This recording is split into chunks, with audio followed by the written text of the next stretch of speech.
This is an audio article by Seahart Press. Summary.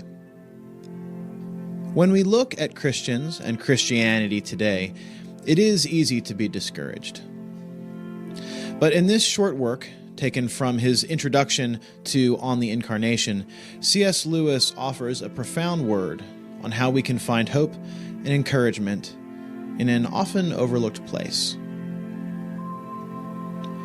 In Defense of the Reading of Old Books by C.S. Lewis. There is a strange idea abroad that in every subject the ancient books should be read only by the professionals, and that the amateur should content himself with the modern books. Thus, I have found as a tutor in English literature that if the average student wants to find out something about Platonism, the very last thing he thinks of doing is to take a translation of Plato off the library shelf and read the Symposium. He would rather read some dreary modern book 10 times as long, all about isms and influences, and only once in 12 pages telling him what Plato actually said. The error is rather an amiable one, for it springs from humility. The student is half afraid to meet one of the great philosophers face to face. He feels himself inadequate and thinks he will not understand him. Man, just because of his greatness, is much more intelligible than his modern commentator. The simplest student will be able to understand, if not all, yet a very great deal of what Plato said. But hardly anyone can understand some modern books on Platonism. It has always, therefore, been one of my main endeavors as a teacher to persuade the young that first-hand knowledge is not only more worth acquiring than second-hand knowledge, but is usually much easier and more delightful to acquire.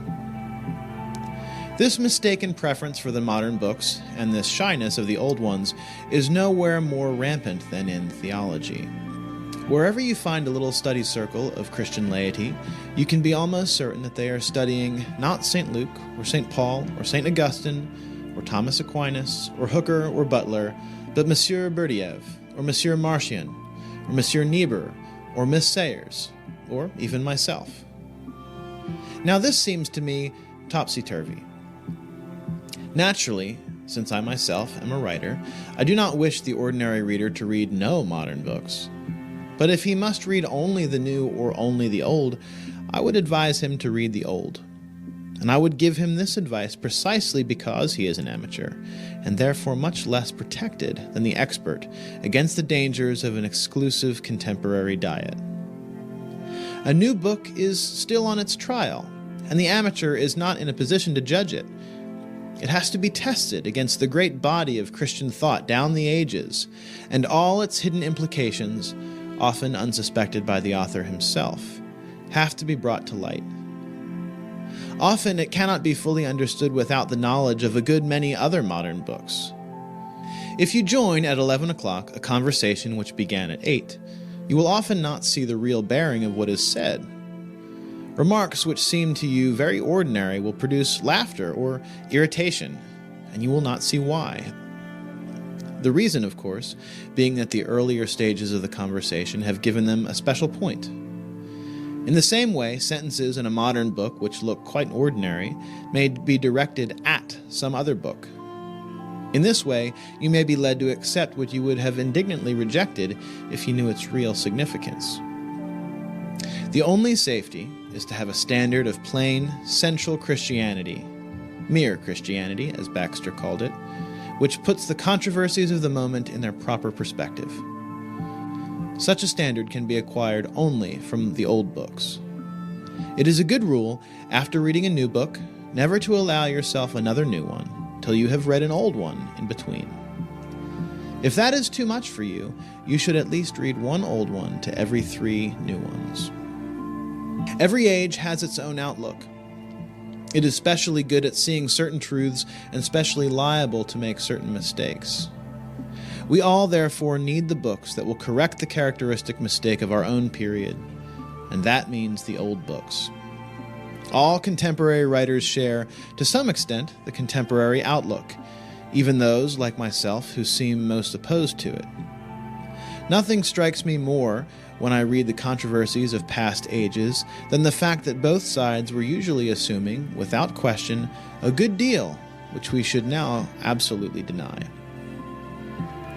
They thought that they were as completely opposed as two sides could be, but in fact they were, all the time, secretly united with each other and against earlier and later stages by a great mass of common assumptions. We may be sure that the characteristic blindness of the 20th century, the blindness about which posterity will ask, "But how could they have thought that?" lies where we have never suspected it, and concerns something about which there is untroubled agreement between Hitler and President Roosevelt, or between Mr. H.G. Wells and Karl Barth. None of us can fully escape this blindness, but we shall certainly increase it and weaken our guard against it if we read only modern books. Where they are true, they will give us truths which we half knew already. Where they are false, they will aggravate the error with which we are already dangerously ill. The only palliative is to keep the clean sea breeze of the centuries blowing through our minds, and this can be done only by reading old books. Not, of course, that there is any magic about the past. People were no cleverer then than they are now. They made as many mistakes as we, but not the same mistakes.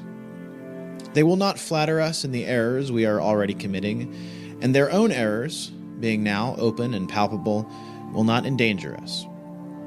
Two heads are better than one, not because either is infallible, but because they are unlikely to go wrong in the same direction. To be sure, the books of the future would be just as good a corrective as the books of the past, but unfortunately, we cannot get at them. I myself was first led into reading the Christian classics almost accidentally, as a result of my English studies. Some, such as Hooker, Herbert, Traherne, Taylor, and Bunyan, I read because they are themselves great English writers. Others, such as Boethius, St. Augustine, Thomas Aquinas, and Dante, because they were influences. George MacDonald I had found for myself at the age of 16, and never wavered in my allegiance, though I tried for a long time to ignore his Christianity. They are, you will note, a mixed bag, representative of many churches, climates, and ages, and that brings me to yet another reason for reading them. The divisions of Christendom are undeniable, and are by some of these writers most fiercely expressed. But if any man is tempted to think, as one might be tempted who read only contemporaries, that Christianity is a word of so many meanings that it means nothing at all, he can learn beyond all doubt, by stepping out of his own century, that this is not so.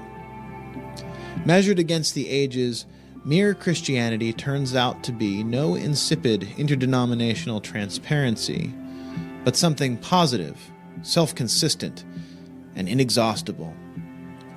I know it, indeed, to my cost. In the days when I still hated Christianity, I learned to recognize, like some all too familiar smell, that almost unvarying something which met me, now in Puritan Bunyan, now in Anglican Hooker, now in Thomist Dante. It was there, honeyed and floral, in Francois de Sales. It was there, grave and homely, in Spencer and Walton.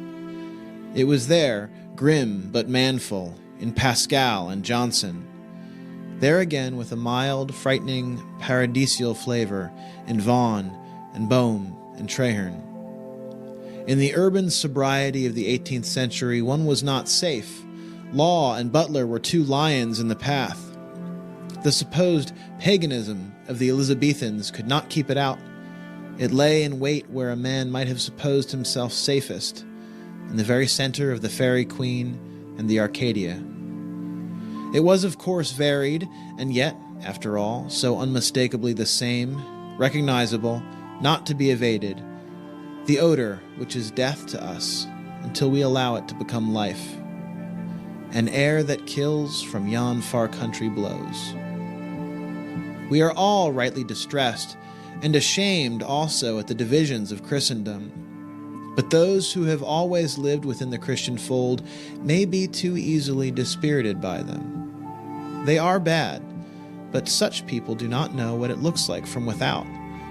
Seen from there, what is left intact despite all the divisions still appears, as it truly is, an immensely formidable unity. I know, for I saw it, and well our enemies know it. That unity any of us can find by going out of his own age. It is not enough, but is more than you had thought till then. Once you are well soaked in it, if you then venture to speak, you will have an amusing experience. You will be thought a papist when you are actually reproducing Bunyan, a pantheist when you are quoting Aquinas, and so forth.